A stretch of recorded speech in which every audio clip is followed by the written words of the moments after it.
Acaba de bajar 2 puntos. Doctora, le presento, está con nosotros el psiquiatra Alberto Larraín. Alberto, gusto en saludarte. Muy buenos días a todos. Yo estaba planteando el tema psicológico, porque cuando uno habla desde el mundo médico, yo entiendo a la doctora y entiendo a los urgencivistas que trabajan, intensivistas, en fin, que dicen, bueno, lo más importante es el tema de la enfermedad, pero yo siento que no es independiente de otros factores. Yo creo que desacoplar la discusión del tema psicológico, del tema físico en términos espaciales, del tema, por supuesto, que económico, porque yo tengo una mirada distinta a la de la Diana y a la de la doctora probablemente. Yo creo que en un gran porcentaje la gente no incumple las reglas porque quiera hacerlo, porque salga a matar personas o porque sea indolente. O sea, hay mucha gente que probablemente si le preguntan si pudiese hacer algo por la pandemia lo haría, pero no tiene la posibilidad. O sea, una cosa es dejar de ir al mall, que me parece, y no hay problema, o dejar de ir a una fiesta o dejar de ir a alguna reunión social, pero tener un pequeño servicio, tener que salir para hacer algo, un trámite, poder sacar algunos pesos, mientras tanto, porque yo estoy en mi casa intentando trabajar con las manos absolutamente atadas, o sea, ya no puedo ni siquiera vender bienes que no sean esenciales. ¿Y qué escucho yo en la televisión, en programas como este o en la radio hoy día? Que tengo que contribuir y financiar mi cuarentena o con mi seguro de cesantía o con mi jubilación. O como pueda. O como pueda. Porque si no tengo ni una de las dos cosas... como pueda, y en realidad puedo bastante poco. Entonces, ese discurso, esa discusión que hoy día se está teniendo en el Parlamento, me parece que no es independiente de, es con. O sea, yo miro, me están pidiendo a mí que me quede en mi casa, que cuide de mí, de los míos y de los demás también. O sea, porque me están achacando a mí una responsabilidad de salud colectiva, que está perfecto. No me están dejando trabajar. Y más encima de mis ahorros que tenga como tenga, me están metiendo la mano al bolsillo para que yo los saque y me autofinancie ese... O sea, es de un cara de rajismo. Están poniendo en riesgo, tu futuro también. Tu plata del futuro. Sí. Doctor, y esto, porque lo que yo escucho del José me genera ansiedad al tiro, me genera rabia y en ese rol, si yo puedo entender lo que está diciendo el José, de alguna manera me siento con ese diagnóstico abusada. Y cuando una persona se siente abusada, se siente aplastada y se enrabia. ¿Qué hacemos? ¿Cómo soportamos esta presión que hoy día estamos sintiendo en las calles con la gente más enojada, con la gente angustiada y legítimamente angustiada? Lo primero que habría que decir es que efectivamente esta no es una pandemia, sino que son dos pandemias y la Organización Mundial de la Salud ha sido enfática en repetirlo constantemente. Una es la del COVID y la segunda es la de la salud mental. Y ha sido enfática también en decir que la de la salud mental puede ser más larga, más costosa y con muchos más afectados en el tiempo que la del mismo virus. Lamentablemente eso se sigue sin tomarle el peso a esa declaración. ¿Y cómo puede ser en el futuro? Porque usted dice, se va a prolongar. ¿Qué nos puede pasar en el futuro si no nos ponemos las pilas o la autoridad se pone las pilas y es más empática con lo que nos está pasando? Hay distintas posibilidades. Claramente no hay una certeza absoluta de lo que puede pasar, pero una tiene que ver con el incremento de enfermedades y la falta o la dificultad que nosotros tenemos para poder cubrirla y poder darle atención. Recordar nomás que Chile tenía atención para el 20% de la gente que tenía enfermedades antes del estallido social, antes de la pandemia. Nosotros atendíamos un poquito menos de 1 millón de personas y teníamos 3,8 millones de afectados. Hoy día nosotros vamos a llegar aproximadamente a 5 millones de afectados, 5 millones y medio de salud mental, y eso significa que una gran parte no va a tener atención. Entonces, como bien decía el José recién, el tema de salud mental está íntimamente ligado al tema social, al tema comunicacional y cómo lo vamos abordando. De hecho, la OMS, la Organización Mundial de la Salud, dijo lo más importante para el tema salud mental de la población es, uno, el discurso unificado de todos los actores sociales, y segundo, que la pandemia no se transforme en un espacio de inequidad social. Esos eran los dos temas más importantes. Nosotros no hemos cumplido ninguno. Nosotros hoy día, a más de un año de la pandemia, no tenemos ni siquiera frases radiales que aborden el tema de salud mental, y está absolutamente claro que la pandemia es un espacio de inequidad. ¿Cuál es el factor de riesgo más importante en Chile para la muerte? Ser pobre. No hay ningún factor de riesgo más importante en relación a las tasas de mortalidad y está compuesto muy claramente desde el punto de vista de las distintas comunas. En ese sentido, perdón, Alberto, en ese sentido, las autoridades, y yo no voy a individualizarlo ni en el gobierno, ni en el presidente en especial, ni en algún ministro o en la oposición. Estoy hablando de las autoridades en general, los que tienen poder, los que toman decisiones. Hoy día tienen en su mano la posibilidad de que las cuarentenas se cumplan. O sea, uno hace un llamado también a ese nivel de conciencia. Esto no es solamente la regla fiscal. O sea, no es solamente que porque nos tira los números sobre la mesa, está bien, en fin. Hoy día, si el gobierno, si la oposición quieren que efectivamente chilenos puedan cuidarse a sí mismos y cuidar al resto, bueno, tienen que hacer un gesto, tienen que hacer la pega. Porque en realidad someter a la gente a la incertidumbre psicológica de si va a poder o no pagar el arriendo a fin de mes me parece que es cruel. O sea, eso es súper importante, José, como tú lo dices. Y efectivamente la salud mental, para que la gente lo recuerde, es nuestro bienestar. El bienestar que nos permite desarrollarnos en el día a día y hacer frente al estrés. Hoy día estamos con un estrés continuo y obviamente nosotros necesitamos más regalías para poder tener ese bienestar.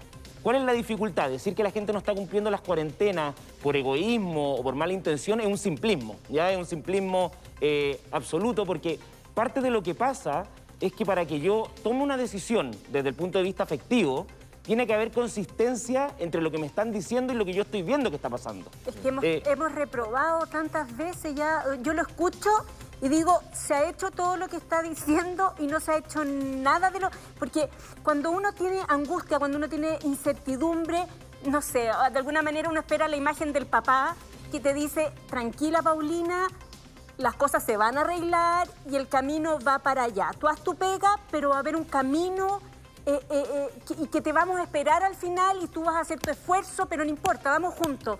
Pero si nadie da ese mensaje...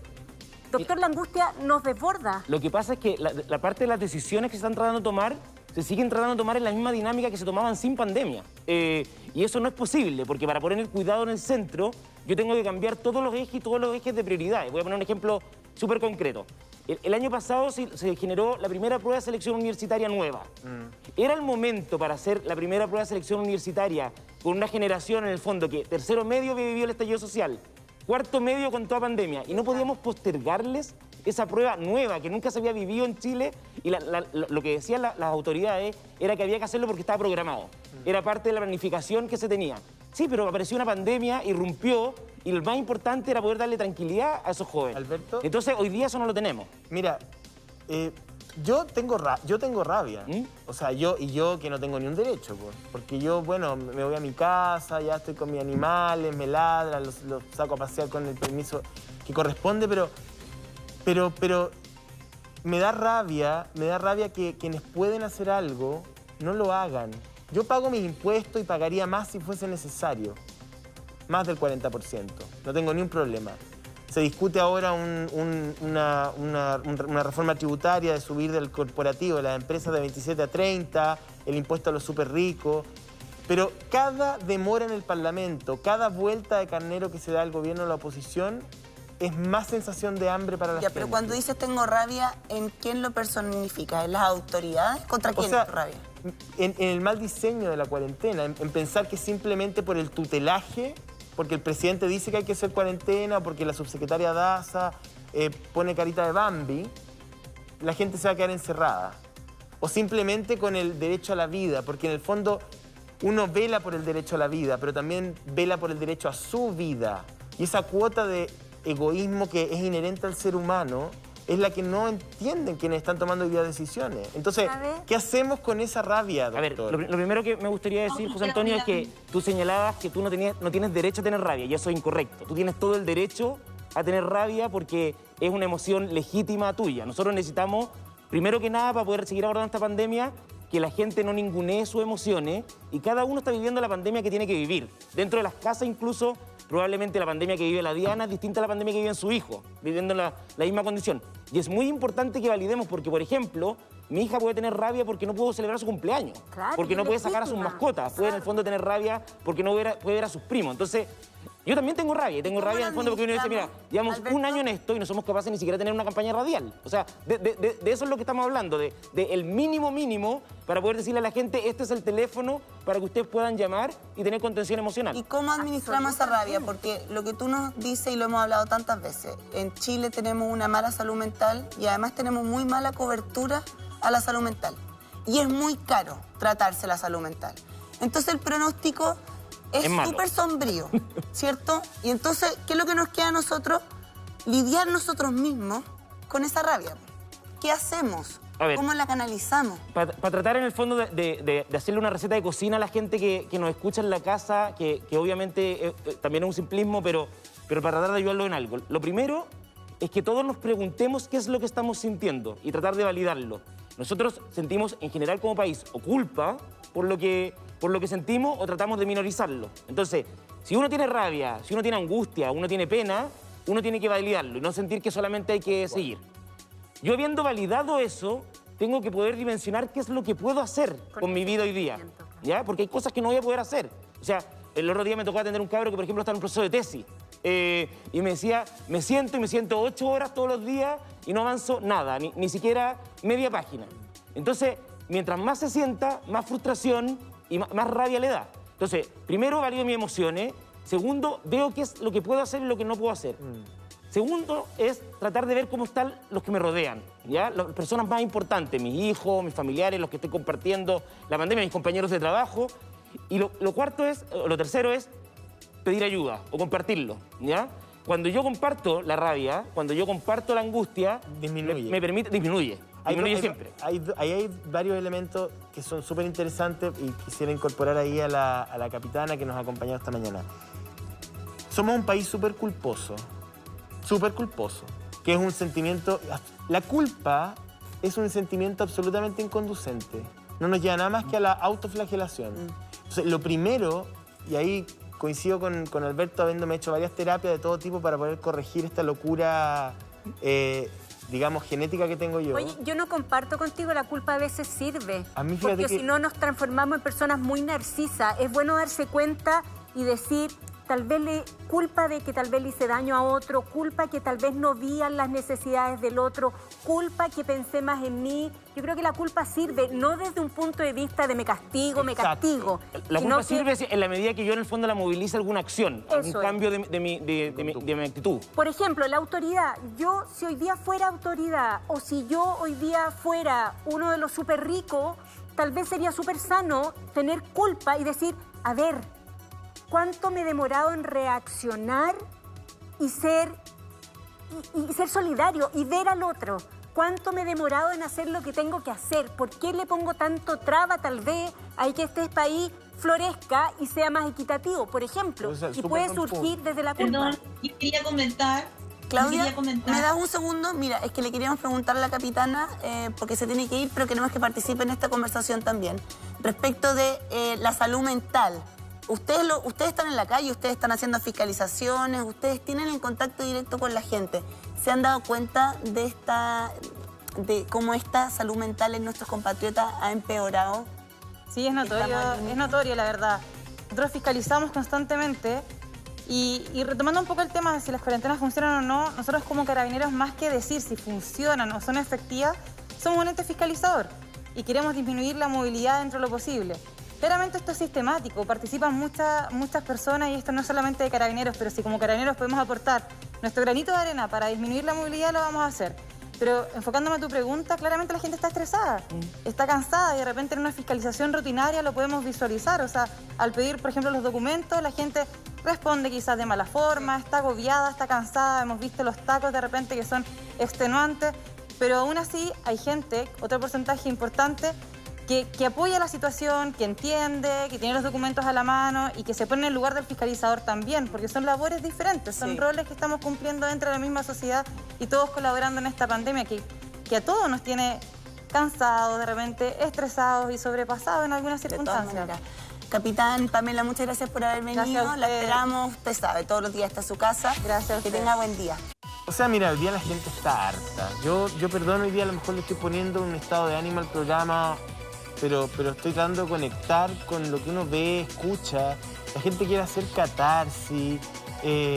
Hay un bombardeo además de incertidumbre total. Nos llegan imágenes de Brasil, información de Argentina. Y mientras tanto, algunos hablan de esta maniobra dilatoria en el Congreso. Porque, a ver, yo voy a hacer Uno se pone obsesivo, doctor, porque aquí hay una obsesión de mi amigo con la dilatación en el Congreso que yo creo que Pero, Paulina, yo creo que hay mucha gente hoy día que se despertó pensando en que el tercer retiro lo votaban hoy, porque hay gente que depende de esa plata. O sea, a ver, el auto que yo me vi en el programa, el taxista me decía que él en el fondo depende 100% del tercer retiro. Sí, O sea, claro. y que estaba esperando que el tercer retiro saliera porque con eso podía pagar los permisos, con eso podía pagar el colegio, por eso le tenía para comer. Entonces, efectivamente, lo que no se logra dimensionar es que ninguno de nosotros cree, por ejemplo, que el tema de las pensiones sea el mejor mecanismo para poder pagar la crisis social que tenemos. Pero no hay futuro posible con angustia en el presente. O sea, Exacto. hoy día nadie puede pensar en el futuro si es que no tiene para comer o no tiene las condiciones mínimas. Entonces, Qué oscura lo que no esa se logra imagen. hacer por completo, Paulina, y te doy pase, es que no hemos logrado tenerle respeto al dolor que está viviendo la población. Entonces se sigue ninguneando este dolor cuando lo que nosotros tenemos que hacer es ponerlo en el centro para poder abordarlo y poder contenerlo. Qué oscura esa imagen, doctor, cuando usted dice, claro, si no tengo presente, no logro ver el futuro. Qué fuerte. ¿Eso estamos sintiendo? Eso estamos sintiendo la gran mayoría y tiene que ver con que hay actos mínimos de compasión incluso que no se han hecho. Te voy a poner un ejemplo. La gran parte de los países del mundo han hecho actos simbólicos por sus fallecidos, ¿ya? Distintas cosas. Nosotros no hemos hecho nada, pero nada. No hemos tenido un acto, un concierto, liberar globos al espacio, palomas, lo que uno quiera. Que eso es catártico también, un poco lo que decía o sea, José.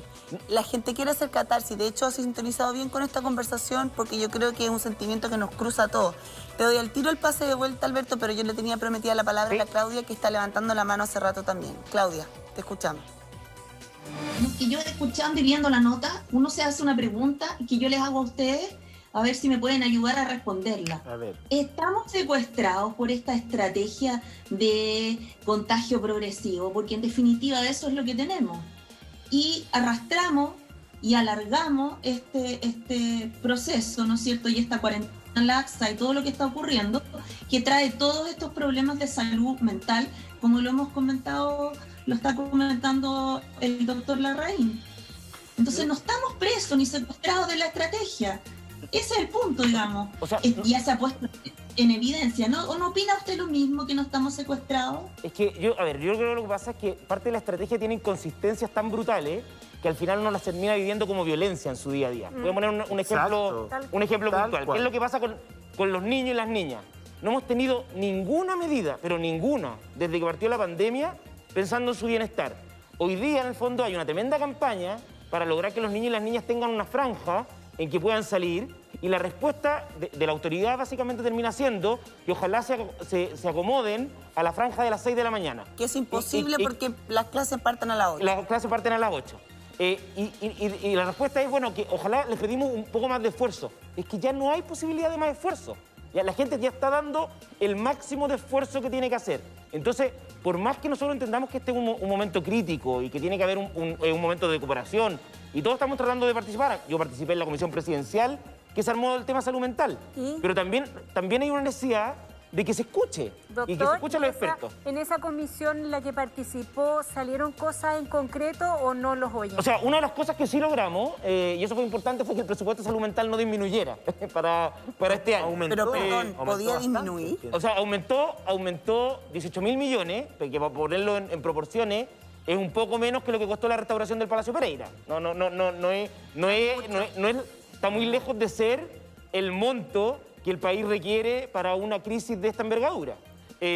Obviamente, nosotros contentos de que haya aumentado, pero nosotros necesitamos hoy día programas en serio. O sea, nosotros necesitamos acompañar a las personas que han tenido fallecimiento en estos momentos. Y a esas personas hay que ir a acompañarlas a la casa, hay que ir a buscarla, a ver cómo se le activa los distintos programas sociales, hay que ver cómo le hacemos un acto simbólico para el fallecimiento de sus familiares. Y eso es parte de lo que no tenemos y es lo que termina en el fondo como quedando en una segunda esfera, sin entender que ese nivel influye en las cuarentenas, influye en que se sigan las normas y es parte importante de lo que el Además, gobierno nos perdón, sigue viendo. Alberto, lo que tú mencionas, claro, incluso como que no lo hemos comentado acá. Sí. O sea, hay, ¿cuánto? 24.000 familias que han perdido un ser querido. O sea, súmale a eso la salud mental por estar encerrados, porque los niños no van al colegio, porque los papás o las mamás, en su mayoría las mamás, tenemos que cumplir esta multiplicidad de roles, entonces trabajamos mientras el otro está estudiando ahí, en fin. Entonces, súmale a todo eso el duelo, ¿Sí? el momento del duelo. Sí. No, y es brutal porque no solamente para la gente que está falleciendo de COVID, es para todas las personas que están falleciendo. Todos están perdiendo el rito, la misa, el velorio, que nosotros sabemos que como país, para nosotros es fundamental. Nosotros somos un país que cuando la gente se enferma lo vamos a ver a los hospitales. Lo que pasa es que uno la se gente pregunta... se golpea fuera el horario de visita. Alberto, todas esas cosas se perdieron. Uno se pregunta si está... Porque estamos haciendo un duelo de la vida que tuvimos, digamos. O sea, yo creo que estamos en un duelo... Hay un duelo concreto que tiene que ver con los 20.000 y tantos muertos. 24.000. 24.000 y fracción, ¿no? Proyectado 30.000. Bueno, con las leyes. En realidad son más de 30.000. Son más de 30.000, Aclarémoslo, son más de 30.000 bueno, porque si no se considera, de acuerdo al DEIS, se consideran aquellos casos probables. Deberíamos hablar de lo que corresponde. Sí. No, está bien, pero es que también el duelo de la vida que tuve, Claudia, me parece que es importante. O sea, yo sé que hay un tema de vida y que los doctores van a ser enfáticos y nos podemos ir a discutir el tema de las camas UCI y lo hemos hecho y yo no estoy minimizando para nada, al contrario, el esfuerzo que se ha hecho, pero no se puede abandonar el aspecto íntimo de lo que estamos viviendo en cada casa. Mira, Rafa, donde hay o no hay un enfermo COVID también. Doctor, El Rafa Gumucio el otro día decía, para citarlo, con mucha lucidez, que él no se quería morir, pero tampoco quería seguir viviendo así. Claro. Y esa es una frase como muy clara, decir, mira, está bien, yo no me quiero morir por ninguna condición, pero tampoco quiero vivir en este límite. ¿no? Mi hijo, antes de que yo me viniera hoy día, me decía, papá, no quiero más clases por pantalla. No tengo recreo, no veo a mis amigos, en el fondo tengo solamente que hacer tareas. No quiero esto, no quiero este tipo de educación. Y yo tengo que poder validarle que efectivamente esto está siendo difícil para él. O sea, mi hijo de 10 años ha vivido un 15% de su vida en encierro. Un 15% de su vida en encierro. Doctor, y eso es brutal. Cuando uno lo está pasando mal, como lo estamos pasando ahora, uno quiere que lo abracen. Entonces, después de sacarse toda la costra de tener que trabajar igual por los niños, de ya no querer ni ver al marido un día más porque lo tiene adentro todo el día, después de sacarse toda esa costra, uno llora, porque abrazada uno se suelta y llora. Y siento que, no sé cómo decirlo, pero siento que el Estado no nos abraza. Entonces, por otro lado, los medios de comunicación ahí y desde una orden como principal, o sea, ¿qué podríamos hacer, por ejemplo? Que yo lo oía y me imaginaba abrazos audiovisuales como, por ejemplo, efectivamente, no sé, un minuto en el día donde pasaban los nombres de los que hemos perdido en estos días y como chilenos nos abrazáramos. Otros mensajes donde pudiéramos ver a través de los medios de comunicación, no sé, mensajes de, ok, un niño que no puede estudiar porque no tiene internet y otro que lo ayuda. ¿Qué hacemos? ¿Qué hacemos? Porque no nos podemos quedar en la rabia solamente. No nos podemos quedar en la rabia. Y efectivamente, como tú decías, las emociones tienen esto que es bien bonito y que muestra en el fondo que somos animales colectivos que se comportan de una manera distinta. Cuando yo estoy contento, si José Antonio se pone a reír, lo más probable es que a mí me den ganas de reírme, ¿ya? Y como se me empieza a contagiar. Pero de distinta manera, si José Antonio está llorando y yo lo abrazo, él se contiene y parte de su pena queda conmigo. Entonces, nosotros tenemos que lograr sociabilizar los dolores y lograr, en el fondo, hacerlos compartidos. En la medida que los vayamos haciendo compartidos, esto va a ir siendo de una manera más sana. Y a mí lo que más me ayuda un poco para tomar la decisión, incluso con mi hijo, es preguntarme cuál es el recuerdo de esto que se va a generar con mi acción. En el fondo, si yo digo, mira, yo les contaba en el intermedio a la Diana que mi hija hoy día no quería prender la cámara y estaba llorando justo antes que me viniera al programa. Entonces yo le decía, mi amor, no prenda la cámara. Tranquila, o sea, en el fondo, aquí no ha pasado nada. Yo la felicité, yo le dije, usted está siendo tremendamente valiente, a usted le ha costado, lleva más de un año encerrada. Entonces, tranquila, yo voy a hablar con el profesor, le voy a explicar que usted no quiso prender la cámara, porque lo que yo quiero que ella recuerde es que su papá estuvo con ella en el momento que ella tenía un dolor. Lo que pasa es que no que le exigió prender la cámara porque tiene que estar en clase. Alberto, hay un tema país que es anterior a la pandemia. Absolutamente. Nosotros tuvimos un estallido social meses antes de la pandemia. O sea, nosotros veníamos con nuestro tejido social, con nuestros niveles de empatía, con nuestros niveles de debate, con nuestros niveles de cercanía emocional y espiritual muy dañados. Bueno, no partimos de cero. Entonces, a nosotros la pandemia nos pilla en el piso como sociedad en general. Nos pilla económicamente dañado y también espiritualmente dañado. Entonces, hoy día esta pandemia nos está exigiendo grandeza de espíritu, porque más allá digamos, de los hechos concretos y que uno no salga o que uno restrinja la circulación, en el fondo, para ser súper didáctico, lo que la pandemia nos está exigiendo es grandeza de espíritu. Sí. Es grandeza de espíritu. Entonces yo conté el otro día una anécdota, puede ser muy pequeña, pero que fue mi modo de contribuir. Entonces, como yo sé que en mis condominios se juntan 3 o 4 niños siempre a la misma hora, yo les mandé a mi cachorrita, porque dije, bueno, ahí se puede generar un espacio, es una cachorrita de 5 o 6 meses, los otros son unos monstruos, pero la más chiquitita, que es súper inofensiva. Ahora, claro, alguien me podría decir, bueno, es que ya estás generando un colectivo, pero yo, ok, son 4 niños, es una perrita, es un espacio amplio, un jardín al interior de un edificio. No estoy hablando de mí, estoy poniendo un pequeño ejemplo de cómo uno puede hacer cosas diarias para ir disminuyendo el peso de a quien tiene al lado, que en este caso son mis vecinos. Plenamente. Yo quería recordar que la primera vez que me invitaron acá al programa, que no fue como bien en rating y todo, yo hablé como de la crisis de salud mental y que el país tenía esa cifra horrible y que eso tenía que ver con algo que estaba haciendo que nos enfermáramos. Y ese día cuando salí del programa, harta gente me dijo que yo era muy pesimista, que en realidad veía el vaso medio vacío, que el país en el fondo se había consolidado y se había construido un montón de cosas súper sólida. Pero la realidad es que el país tiene un dolor tan profundo que no se ha logrado dimensionar. Y lo que el estallido social termina haciendo es que el dolor irrumpe en la calle. Y el dolor en el fondo se toma y se hace compartido. Y yo me doy cuenta que mi dolor es el mismo dolor que tiene la persona de al lado. Y yo te puedo decir que yo tuve pacientes que no se mejoraban con nada, que se mejoraron con el estallido social. Que se empezaron a dar cuenta de que el dolor que ellos tenían era el mismo que tenía el del lado, del sobreendeudamiento, de la dificultad para poder acceder a la vivienda propia, de los temas de pobreza. Entonces, hoy día nosotros tenemos otro dolor. Perdón, doctor. Yo creo que hay un punto importante ahí en el argumento que usted está dando. Efectivamente es así, y la pandemia lo que ha hecho es exacerbar precisamente. Absolutamente. Absolutamente. Entonces, por eso es que es tan crítico que efectivamente nosotros pongamos cuidado en el centro. Que nosotros podamos, en el fondo, establecer una estrategia de compatibilizar este dolor.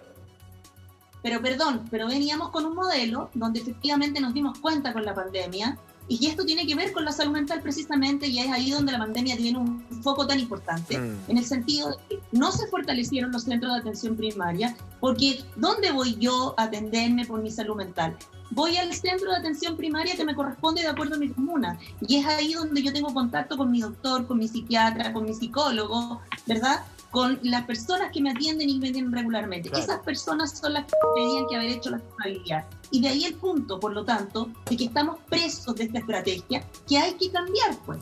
Y hay que cambiarla porque, así como usted menciona, ya veníamos con una herida grande que con esta pandemia se ha profundizado, y sobre todo a nivel mental. Y eso va a tener repercusiones, evidentemente, en los trabajos de todo tipo y a todo nivel. Sí, Claudia. Claramente, porque y esta herida grande además tiene muchas manifestaciones, muchos niveles, y se demuestra en tantos aspectos.